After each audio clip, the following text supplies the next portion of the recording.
I'm really sick right now, but I'm not sick enough for some good old article dunking. Let's talk about this one. This is an article titled, "The Costs of Being a Woman Who Covers Video Games." Let me guess, 78% of the men?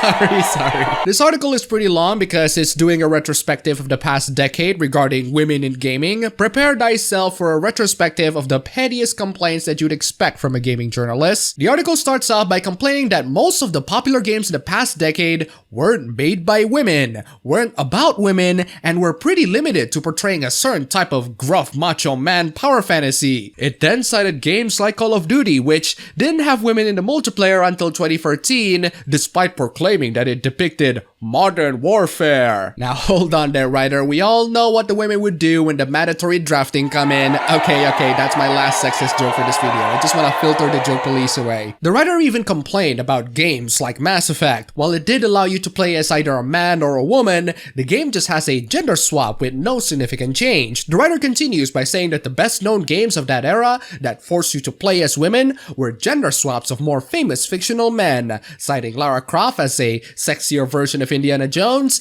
and Joanna Dark being a sexy lady version of James Bond. The writer also haven't played No One Lives Forever. The short exceptions, such as Jade and Beyond Good and Evil, were held up as proof that gaming has more than enough options for what was assumed to be a tiny minority of women who had any interest in playing them. Okay, hold on, writer. Are you trying to dispute the fact that gaming is a primarily men hobby? The writer continues by saying that games were for straight men, and that gaming websites were too. Yeah, I remember the times where gaming websites would post really hot chicks front and center back in the 2000s for the clicks. They've been doing it a lot less in the last decade, but I just find it interesting that these same gaming websites that talk about how it's bad to objectify women were doing the exact same thing decades ago. The writer was baffled that none of this was considered strange or even remarkable because, well, it isn't. It made sense that the most successful and well-known people who are writing about video games were the people whom video games had been marketed to and catered to in the decades prior. But in 2020, because it's not current year, that is an astoundingly boring observation.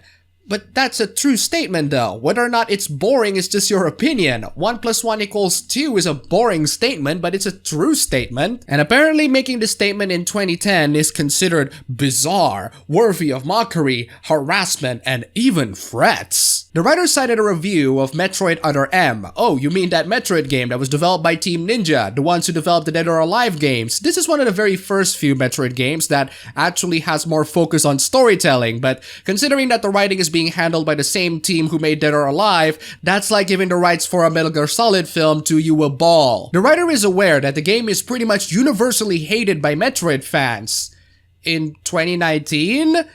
No, they hated the game even way before that year. The writer mischaracterized people's opinion by saying that they only hated them in retrospect because some reviewer received hate comments. No, really, it's thanks to a reviewer receiving hate comments from people who presumably haven't played the game that the writer concludes that the game was loved by people at the time, because having the badass bounty hunter to become a whiny daddy's girl is something that the Metroid fans really love to see. The writer then said this baffling take. Brainy Gamer's post characterized this backlash as an example of what happens when a writer for a high-profile outlet chooses to address a game critically. I mean, when he or she functions as a critic instead of simply a reviewer. They got dumb replies? Seriously, look at these replies. You're just using these replies to victimize yourself. These are all dumb comments on the internet, coming from people who presumably haven't played the game. This comment, for example, says that he's not a Metroid fan, but that they need better criteria to rate video games than the depiction of women. In a game that is focused on depicting a woman. Not just a woman, but one of the most iconic female characters in gaming history. To illustrate how incredibly bad the portrayal of Samus in Metroid Other M is, there's an infamous scene in which Samus is restricted from using her abilities because her commanding officer Adam wouldn't let her to do so, even if you're in an environment where you have to use her abilities. It makes no sense for the story, and it turns Samus into an idiot. The reviewer makes a good point in the critique. The game game is focused on the story depicting a woman, and therefore it's perfectly fine to criticize the game based on the depiction of the woman. It's what the game is trying to do. So you know that these comments are wrong, you know that you're in the right, but you cry for victim points anyway to make the point that feminists on the internet are being mocked for daring to say their criticism. Writer, feminist critiques are not being mocked because they're feminist critiques, they're mocked because they're dumb critiques. This criticism towards Metroid Other M is a valid critique, one of the very few feminist critiques that I can actually stand by when the rest are just really dumb. The idea of analyzing a game's themes and tones, especially using any forms of feminist analysis, was considered by the types of people who hated Hepe's review to be irrelevant and definitely not something that should impact the game's score. It isn't relevant, writer. For most games it isn't. Other M is one of those few exceptions where the game's story is so bad that I'm totally letting the feminists to trash it. Here's another game where trashing the depiction of women is perfectly fine. Right to Hell Retribution. Go ahead and call this game sexist and misogynistic all you like, because it is. Heading into the 2010s, feminists were seen as boring killjoy outsiders to gaming who couldn't possibly understand it, similar to your parents or Jack Thompson. But that's true though. They are killjoys. They are outsiders. The next hoopla proves this point. This is a hoopla regarding a Penny Arcade comic that has a rape joke in the comic that is supposed to highlight the player's lack of empathy towards NPCs when dealing with quests. That rape line is there to emphasize the suffering that the NPC got through. But that's not okay because it says rape, and rape is a very sensitive topic that cannot be talked about in fiction because some overly sensitive busybodies are too uppity about it. The writer cited someone who criticized the strip because it made light of rape, and how it's another example of how rape victims are doubted, mocked, and insulted openly. Here's one example in why feminists are killjoys: going into a dark humor comic strip because it has dark humor. The artist even apologized because he made a joke at the expense of rape victims. No you don't. The rape line is used as an emphasis on the suffering that the NPC got through. The entire comic is a mockery of the player's lack of empathy towards NPCs. You are appealing to the people who missed the entire point of the comic. The writer talked about Jennifer Hepler, the person on BioWare who said that games should have the option to fast forward through the combat. Then the writer talked about when an evil player makes sexual comments towards a female player. And then the writer brought up someone who you really should not care in this decade. The writer then shilled a couple of queer indie games from presumably her friends, including from someone who should be left in absolute irrelevancy. We'll go back to these queer indie games later. The writer then talked about Tomb Raider 2013 and how the success of that game prompted female characters to have more prominence in AAA games. What's really weird is that the writer cited Ellie from The Last of Us as Ellie from The Last of Us Left Behind because Ellie wasn't in the original game. She also continues to talk about the dadification of games, as in video games with father figures as the prominent role, and yet no mention of Telltale's Walking Dead. In just 3 years, critical discussion of gender in games have gotten a lot more nuanced than, say, the average Metroid Other M review from back in 2010. Even mainstream publications had begun to regularly address the gender politics of games, including intersections of race, queerness, and other forms of marginalization, thanks to the incredibly diverse voices of both critics and game creators.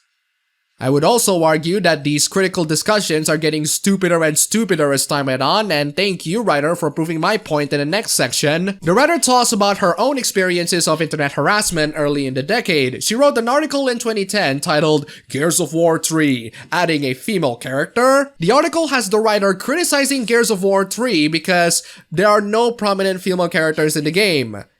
In combat. The reason why there aren't a lot of women in combat is because, according to the design director Cliff Basinski, it's because women are too busy having babies, because the Locust killed so many women that they need to spend all their time procreating. But the writer doesn't accept that reasoning because, hey, you could just make babies in a tube or something and let women to fight. That's not a bad suggestion actually, but that's not the issue here. The issue is you're rather up in arms about this problem. It's Gears of War. It's the stereotypical macho game. Remember that queer-centric games that you shouted out? This article is the equivalent of me going to one of these queer-centric games and say, hey, Where are all the straight men? It makes no sense that these queer games don't have any straight men in this universe. That's a very petty complaint to have, don't you think? Sounds like something that one angry boomer would complain about. Going back to the original article, the writer talked about how ever since the article, there are people who said that they wanted to hurt her, shoot her, to prove her that a woman like her couldn't survive in a battlefield, virtual or otherwise. Okay, that part may be true, but listen, writer, we all agree that just because your complaint is ridiculous doesn't mean that you deserve all the threats that are being sent to you. That doesn't make your article no less ridiculous and absolutely open for criticism. At first, she viewed these threatening messages as stupid and dismissed them. And you should stop right there. But the writer continues by saying, night after night though, I lay awake questioning my career choices. The more messages I got, the worse I felt. Yeah, I think you should be questioning your career choices if your entire shtick is to complain that a game centered around men has way too many men in it. I didn't take good care of myself in the wake of that experience. I read every single email, every comment, every forum post about what I had written. I wrote multiple follow-ups and blog posts and responded to far too many comments. That's on you, writer? Don't take these comments seriously and don't reply to many of them. I hope you learned your lesson. I wanted gamers to see that I wrote the post because I care, because I am one of them. I could tell they saw me as an outsider. I thought if I could only convince them I wasn't, the harassment would stop. Well, you're the kind of person who complained that the Gears of War franchise has too many men, so forgive me for saying that doing so would make people to have doubts on your credibility as a gamer. I mean, gamers would be more focused on the gameplay mechanics and the multiplayer and everything, and not the fact that there are too many men in it. This really shouldn't be an issue, especially if you claim to be a Gears of War fan, but it seems to me that submitting yourself to an ideology is better than being someone who enjoys video games for what it is. I blame Kotaku, at least in part, for linking to my article in the first place, even though I knew that wasn't entirely fair, but none of it felt fair. What if someone came to the Phoenix offices to kill me, all because I had written a blog post? Why did I have to be so scared, just for writing down on the internet that I wanted to play as a female character in one of my favorite games, ideally a female character who hadn't been raped repeatedly and marginalized from birth? It didn't seem like very much to ask. Oh, by the way, the female character that she's referring to there is Alex Brand, a character from the Gears of War comic. She got raped so much to the point where she's infertile, so she has no choice but to join the fight. Or at least that's the characterization that she gave to me. There's also a part in the article where the writer complained that she called another soldier princess as an insult. Why? Because the insult insinuates that being a woman is bad.